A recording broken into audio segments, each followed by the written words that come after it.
Hello students, JDM classes में आपका फिर से स्वागत है। टॉपिक स्टार्ट करने से पहले मैं आपको बता दूं, आज अपन 3 फेज इंडक्शन मोटर के एमसीक्यूज़ करेंगे। तो एमसीक्यूज़ के लिए आपको वीडियो को अंत तक देखना है। पहले अपन कुछ कंसेप्ट के बारे में डिस्कस करेंगे, उसके बाद में लास्ट में अपन एमसीक्यूज़ करेंगे।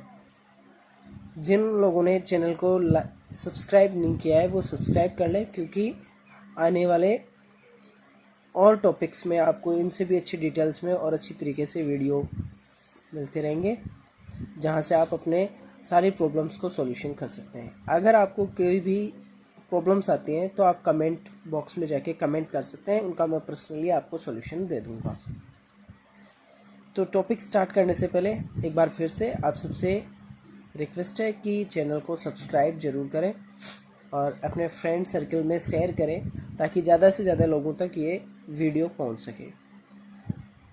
तो अपने लास्ट जो टॉपिक पढ़ा था 3 फेज इंडक्शन मोटर, जिसमें अपन ने 3 फेज इंडक्शन मोटर की कंस्ट्रक्शन पढ़ी थी। अब अपन बात करते हैं प्रॉपर्टीज़ की, विशेषताओं की। तो 3 फेज इंडक्शन मोटर की विशेषताएं क्या होती हैं? सबसे पहली विशेषता होती है कि 3 फेज इंडक्शन मोटर होती हैं जो त्रिकलीय प्रेरण मोटर होते हैं, वो स्वचालित मोटरें होती हैं, सेल्फ स्टार्ट होती हैं। ठीक है, सेल्फ स्टार्ट का मतलब क्या होता है कि इनमें एक रेजिडुअल मैग्नेटिज्म होता है, अवशेष चुंबकत्व होता है, और उस अवशेष चुंबकत्व के कारण जैसे ही अपन इनको सप्लाई से कनेक्ट करते हैं तो ये स्टार्ट हो जाती है। इनको किसी एक्सटर्नल सोर्स की आवश्यकता नहीं पड़ती। जैसे फॉर एग्जांपल अपन बात करते हैं कि अगर अपन किसी जनरेटर की बात करते हैं तो जनरेटर को स्टार्ट करने के लिए अपन एक तो उसको शाफ्ट को घुमा के स्टार्ट करते हैं और एक उसको स्विच से स्टार्ट करते हैं। तो अगर स्विच से स्टार्ट होता है इसका मतलब सेल्फ स्टार्ट है, और अगर उसको अपन शाफ्ट को घुमा कर स्टार्ट करते हैं इसका मतलब मैनुअल है। तो उसी तरीके से इन मशीन्स को अपन मैनुअल तरीके से ना करके सेल्फ स्टार्ट करते हैं। दूसरा, 3 फेज इंडक्शन मोटर जो होती हैं वो कॉस्ट में सस्ती होती हैं और इनका परिरक्षण यानी मेंटेनेंस जो होता है वो आसान होता है।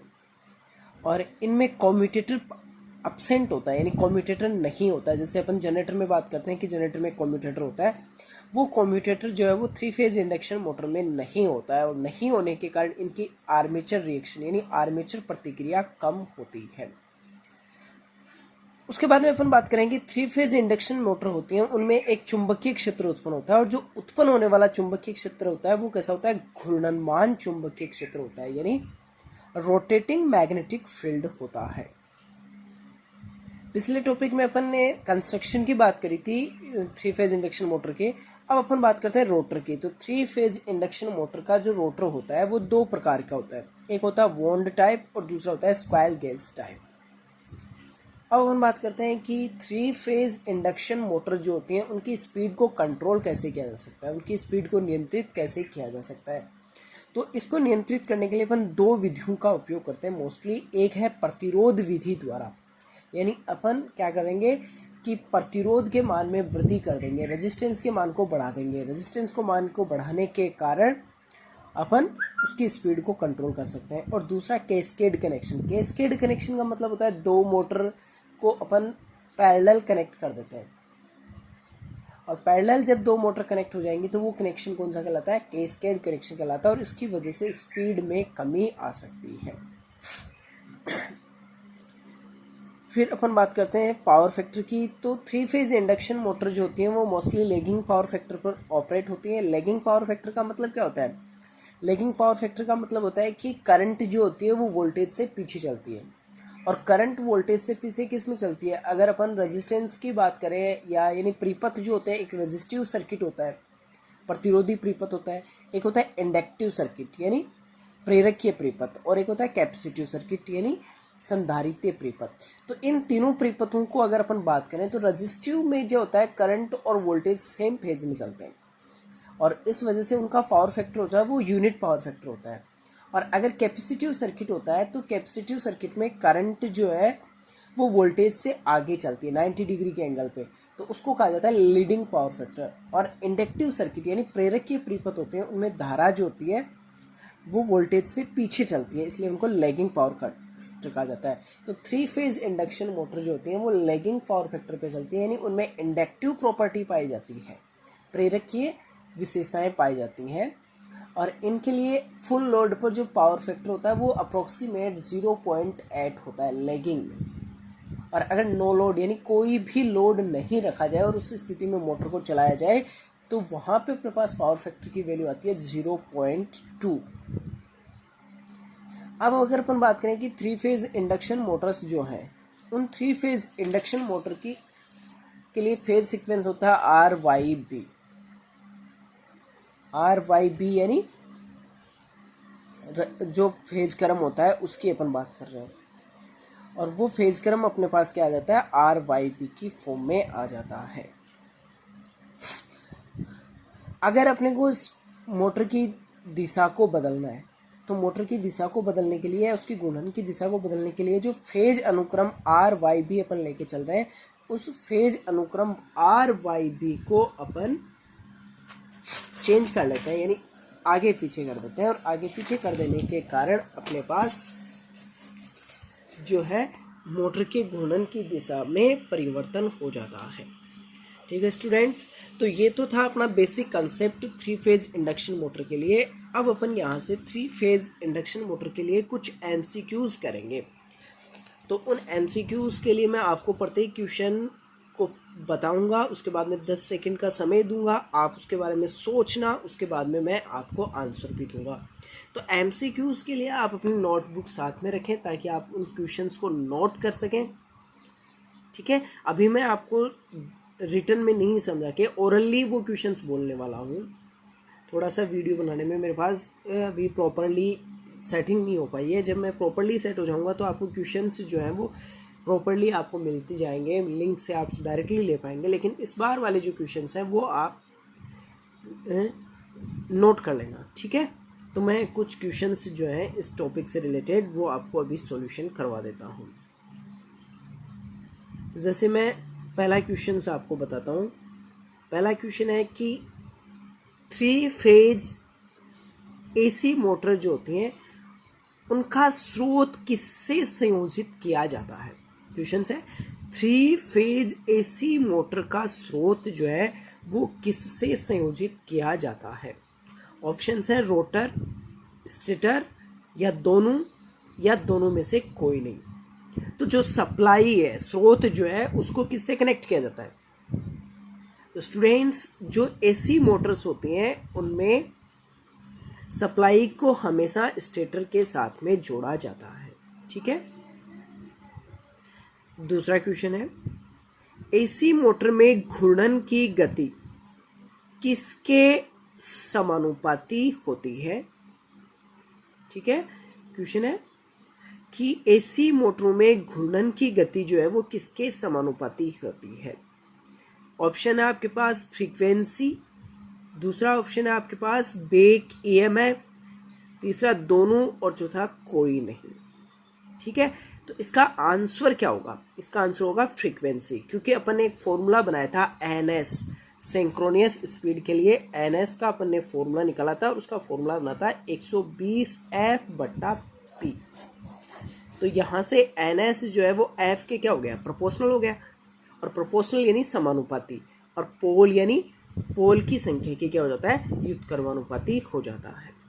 ठीक है स्टूडेंट्स, नेक्स्ट क्वेश्चन आपके लिए है,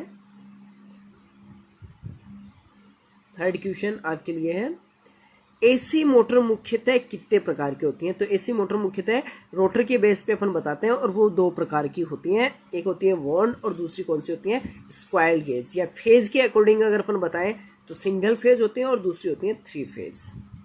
ठीक है, नेक्स्ट क्वेश्चन है स्टेटर को सप्लाई देने पर वह किस प्रकार का चुंबकीय क्षेत्र पैदा करता है। ये क्वेश्चन ये मैंने आपको अभी कंसेप्ट में भी बताया था कि AC मोटरों में जो उत्पन्न होने वाला चुंबकीय क्षेत्र होता है वो कैसा होता है, रोटेटिंग होता है, घूर्णमान चुंबकीय क्षेत्र यानी घूमने वाला चुंबकीय क्षेत्र होता है। नेक्स्ट है घूमता हुआ दिखाई देने वाला चुंबकीय क्षेत्र। घूमता हुआ दिखाई देने वाला चुंबकीय क्षेत्र प्राप्त करने के लिए न्यूनतम आवश्यकता होती है। यानी हमें किसकी आवश्यकता होगी। ऑप्शन है पहला सिंगल फेज, दूसरा 3 फेज और तीसरा 2 फेज और चौथा उपयुक्त सभी। न्यूनतम पूछा है, यानी किसी भी चुंबकीय क्षेत्र को घूमने के लिए न्यूनतम कितने फेज की आवश्यकता होती है। तो घूमता हुआ चुंबकीय क्षेत्र तो 3 फेज में भी प्राप्त हो सकता है, लेकिन न्यूनतम पूछा है इसलिए इसका आंसर क्या हो जाएगा, 2 फेज हो जाएगा। नेक्स्ट क्वेश्चन है, घूमने वाले चुंबकीय क्षेत्र की घूर्णन गति को कौन सी गति कहते हैं। चुंबकीय क्षेत्र की घूर्णन गति को कौन सी गति कहा जाता है। तो ये मैंने आपको पहला वीडियो जो 3 फेज इंडक्शन मोटर का बना था उसमें बताया था कि स्टेटर की जो गति होती है इसको सिंक्रोनियस गति कहते हैं, और उसी गति को यहाँ पे भी कहा जाता है, घूमने वाली गति कहा जाता है। तो घूमने वाले चुंबकीय क्षेत्र की घूर्णन गति क्या कहलाती है, सिंक्रोनियस स्पीड कहलाती है। फिर नेक्स्ट क्वेश्चन है, सिंक्रोनियस गति ज्ञात करने का सूत्र। सिंक्रोनियस स्पीड, तो एनएस का फॉर्मूला क्या होता है, एनएस का फॉर्मूला होता है 120F/P। इसको आप स्पेशली नोट कर लें, इस पे न्यूमेरिकल पूछा जाता है। और ये क्वेश्चन केवल आपके सेमेस्टर एग्जाम के लिए नहीं, बल्कि आपके ये क्वेश्चंस जो है वो कंपटीशन एग्जाम्स में भी बहुत काम आने वाले हैं। नेक्स्ट क्वेश्चन है, रोटर की घूर्णीय गति सदैव होती है। रोटर की घूर्णीय गति, तो रोटर गति और स्टेटर गति में एक संबंध बताया था अपन ने, और दोनों के डिफरेंस को बताया था, और दोनों के डिफरेंस को मैंने क्या कहा था, उनके अंतर को कहा था स्लिप। और वो अंतर कब आता है, जब स्टेटर की गति रोटर की गति की तुलना में क्या होती है, अधिक होती है। यानी यहाँ आपने को रोटर की पूछी है, तो रोटर की गति क्या होगी, स्टेटर गति या सिंक्रोनियस गति से कम होगी। नेक्स्ट क्वेश्चन है, मोटर की स्लिप ज्ञात करने का सूत्र। तो मोटर की स्लिप ज्ञात करने का सूत्र मैंने आपको पिछले टॉपिक में दिया था, तो ये क्वेश्चन का आंसर जो है वो आप कमेंट करेंगे, ठीक है, और फिर मैं इसका आपका प्रॉपर्ली आंसर आपको भेज दूंगा। नेक्स्ट क्वेश्चन है कि अधिकतर स्क्वायर केज मोटर की स्लिप कितनी होती है। ये जनरली पूछा जाने वाला क्वेश्चन है। तो अधिकतर स्क्वायर केज मोटर की स्लिप कितनी होती है, और इसके लिए आपके पास ऑप्शन है, पहला 2 से 5%, दूसरा है 1 से 5%, तीसरा 2 से 7% और चौथा है 2 से 8%। तो जनरली जो ये रेंज होती है वो रेंज कितनी होती है, 2 से 5% तक की होती है। फिर है नेक्स्ट क्वेश्चन, रोटर की फ्रीक्वेंसी ज्ञात करने का सूत्र क्या होता है। तो देखो, रोटर फ्रीक्वेंसी को अपन कहेंगे FR, और रोटर फ्रीक्वेंसी के लिए फॉर्मूला बनता है S × F। FR = S × F। यहाँ FR तो हो गई रोटर की फ्रीक्वेंसी, S जो अपन स्लिप निकालते हैं, और F जो एक्चुअल फ्रीक्वेंसी अपन लेके चलते हैं, जैसे 50 हर्ट्ज लेके चलते हैं। तो रोटर फ्रीक्वेंसी के लिए फॉर्मूला क्या बनता है, FR = S × F। Next question है, टॉर्क किसे कहते हैं। टॉर्क बल आघूर्ण किसे कहते हैं। तो बल आघूर्ण क्या होता है, बल आघूर्ण होता है लोड के कारण जो घुमाव बल हमें प्राप्त होता है उसको टॉर्क कहा जाता है।